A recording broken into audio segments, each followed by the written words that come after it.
It's Laura Miller from Chicago News Weekly, managing editor here with the legendary saxophonist, infusion jazz and R&B artist, Boney James.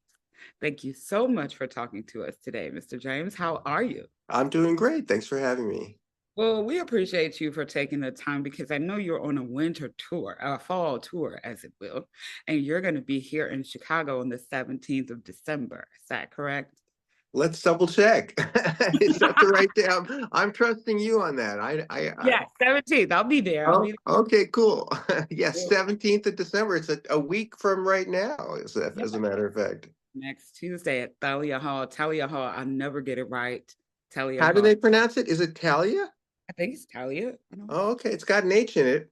Yeah, or it's Thalia, I Thalia. thought, but could be Thalia. wrong. Yeah, I mean, we don't know.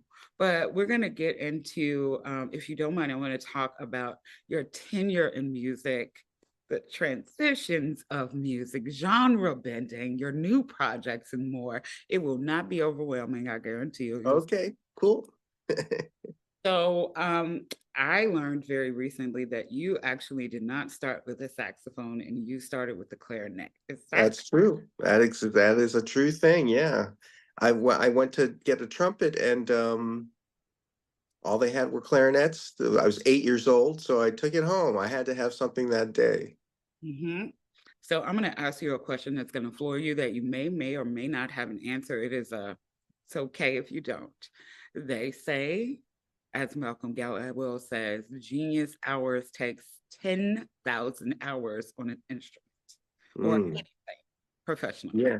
So when approximately do you think you got your 10,000 hours in saxophone? I'm not. I think it's just it accrues. I mean, I don't haven't really been timing it, but I did read that book, which was very interesting. Well, that's And good, right? yeah, yeah. But I have not been keeping track, but I think there was a certain point where I started to notice that I was getting better at it, and the more I do it, honestly, even now at this advanced age. I find that I'm still making a lot of progress. And so, you can get, maybe 20,000, 30,000, 40,000 hours, maybe each 10,000 hours you have some sort of breakthrough in your playing. I don't know, but I'm still very excited about trying to get better every day. So you're still trying to get better at saxophone. Is there anybody like, do you even have competition at this point? Do you have I don't think of it as competition or trying to be better than other people, but I think that there's more that I can do, and it doesn't come naturally. It all takes work. And even just to keep playing at the same level that you're at takes work. I had a very great saxophone teacher when I was younger named Bill Green, and he said it's a lifetime study. He said that the day that you stop working on it is the day you're going to start to go backwards.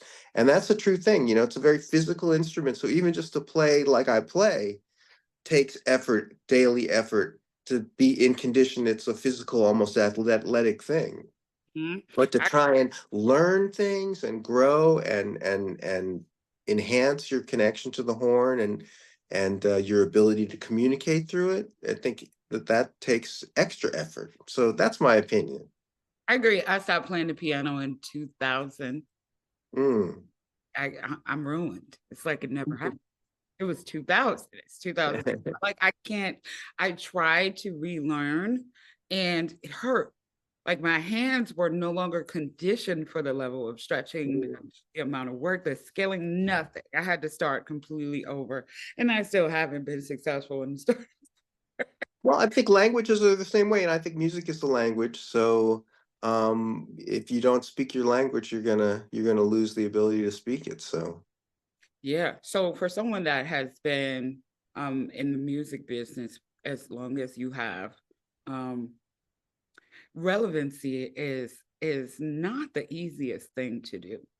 What mm. allows you to maintain a certain amount of relative relevancy in radio still, in streaming, and being able to gather new followers and new fans on a routine basis? What do you think your special sauce is?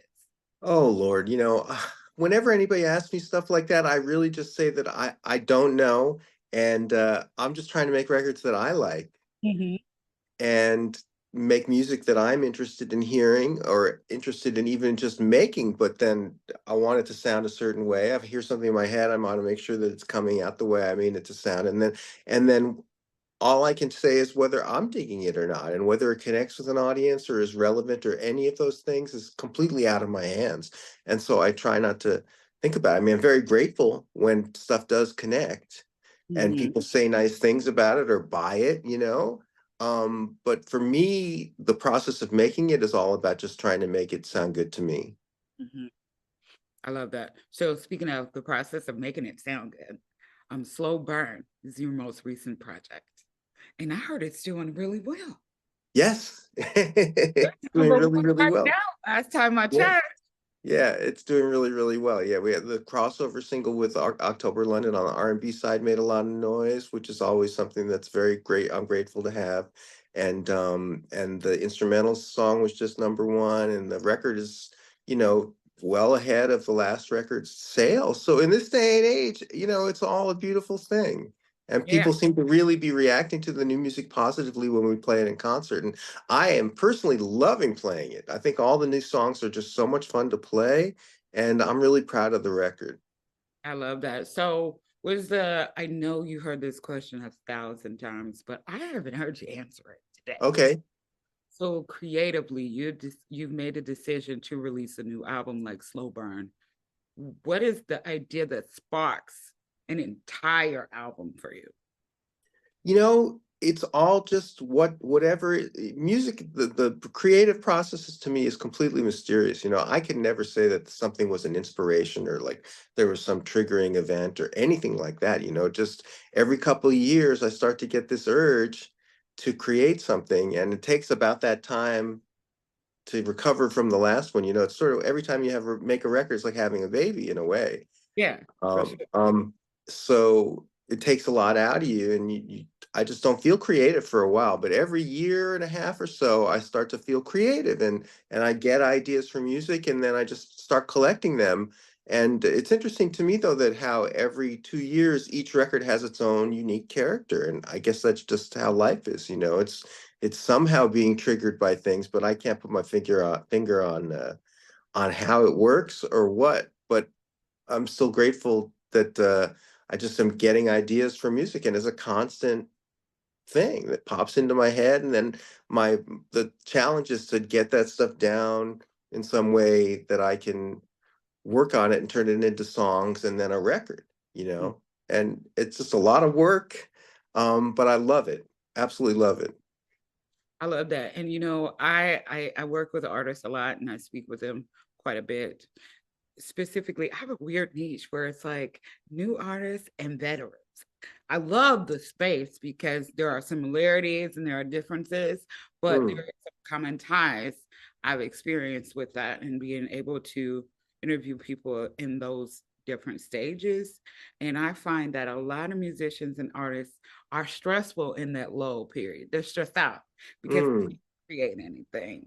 Do you think from your experience it's okay to just not have anything in your brain that's musically there and just kind of chill out until it comes? Well, I mean, I'm talking now from this perspective of having been doing this for 30, what is it, 32 years now, Mm-hmm. which is a lot of years. And the way I thought about it before as how I think about it now, it's completely different. I have learned to trust the process. Mm-hmm. When I was younger, I'm sure there was tons of anxiety, like, you know, is there anything else there, you know, and shouldn't I be working, and is it okay to not be, you know, writing right now because I don't really have any ideas, and now I just trust that this is how it works, that, you know, if you make a record and then you're out there, you're trying to sell it, you're touring, you're traveling, you're tired, you know, it's okay to not feel creative for a little while, and I trust that that feeling will come back.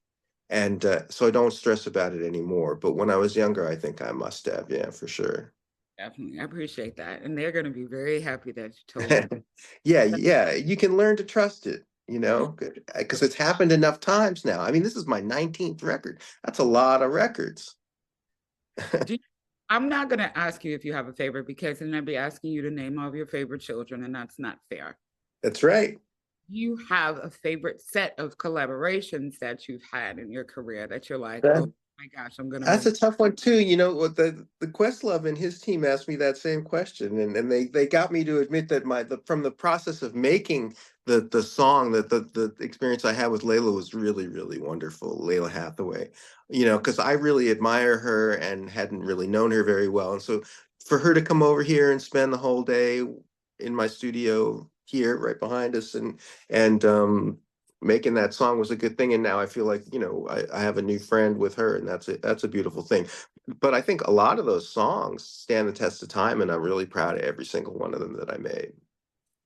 No, it's interesting because you're making new music, and I would never discredit the brilliance of your new stuff, right? But there are some songs that you have that remind me of WNUA in the back seat of Sure.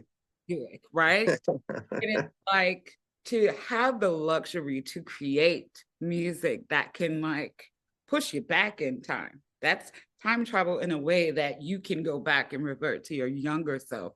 It's such a gift to me. It's so amazing that you've had Thank you. the opportunity to do that. And I'm like, yes, I'm in any way right now. I've missed that station so much. It makes me, Yeah, no, it was a great period. I was glad to have been around for the heyday.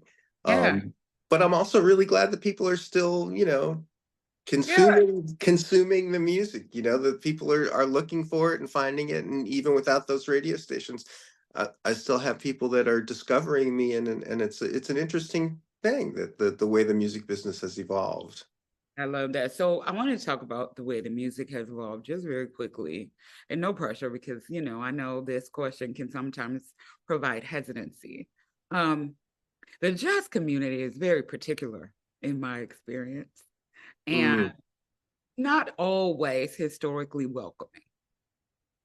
Did you have any conflicts when you decided to pair and marry R&B with jazz when you were working in fusion, when you started to do that? Did you have any pushback from the purists? Yeah, I'm sure. Yeah, no, a lot of people say, oh, have opinions about it. I mean, everybody's entitled to their own opinion. Um, Yeah, because so to me, I, jazz is creative, right? It formulates itself. yeah. It can change, it can evolve. So, I'm not upset when people incorporate other genres with it.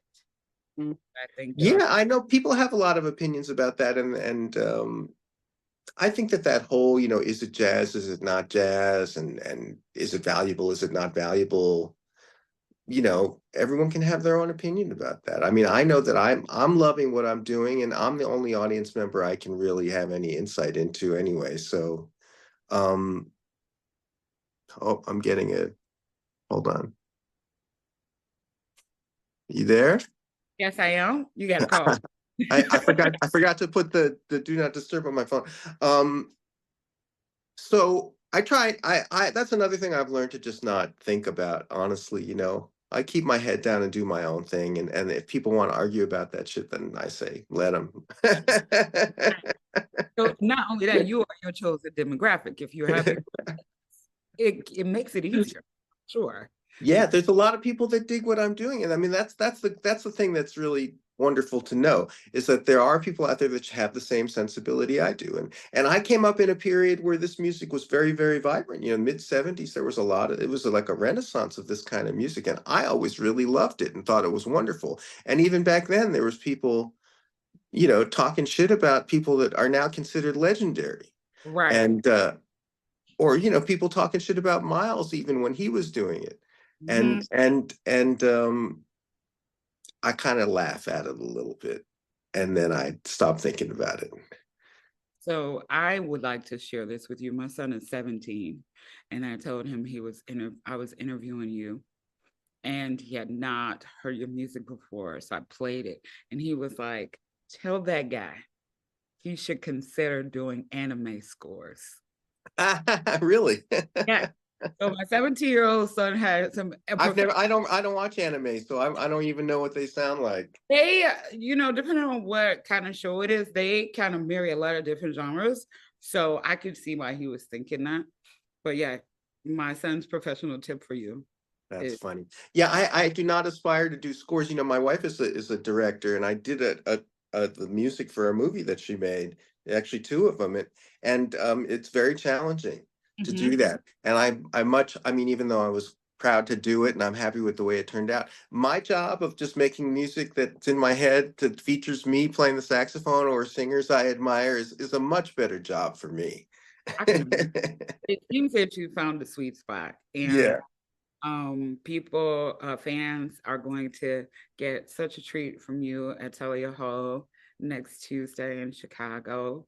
And they're going to even more enjoy your holiday music that's out. It should definitely be played at work, at home while you are decorating. If you are late like me and you have not decorated, listening to. Yeah, these Christmas songs, I'm really very proud of that. And a lot of people don't even know that I have two Christmas records out. But Angie Stone and Bobby Caldwell and Anthony Hamilton, and Shantae Moore singing Santa Baby, do an incredible job. It's one of my favorite things I've made. So people should definitely check that out. And the gig next Tuesday, this new tour is definitely the best tour that we've ever done, with the best band I've ever had too.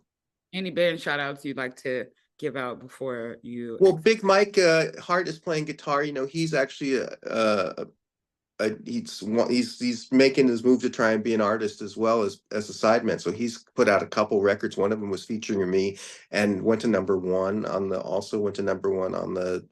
Smooth AC chart, which is a beautiful thing. And that actually was then my 20th number one that I had. So he's touring with us, and my drummer Omari Williams has been playing with me for over 20 years, and he plays all the drums on the records too. So pretty dope. I love that. A bassist, Michael Manson. Do you know him? Sure. He told me to say hello. He's one of my clients. Hello back to Michael Like, Manson. cool guy, you'll love. Him. Tell him I said hi. He's a super jazz guy. He knows everyone. So I'm like, Yeah. Oh no, I've known Michael Manson for many, many years. yeah, anybody he knows. Small world. So yeah. But Mr. James, I thank you so much for taking the time to talk to Well, me. thank Like, you. honestly, we need to set up a part two, and we're gonna go on a whole journey on your entire 19 albums. And we're gonna Wow. really deep. So I Okay. are prepared to come and chat, because we're gonna get all into it, and we're gonna save some musicians out of obscurity. I guarantee you it's gonna be a wonderful conversation. Okay. Okay, and again, this is Laura Miller, Chicago News Weekly, here with Boney James. See him on December 17th at Thalia Hall here in Chicago. We thank you so much for your time. Talk to you soon. Thank you. Take care.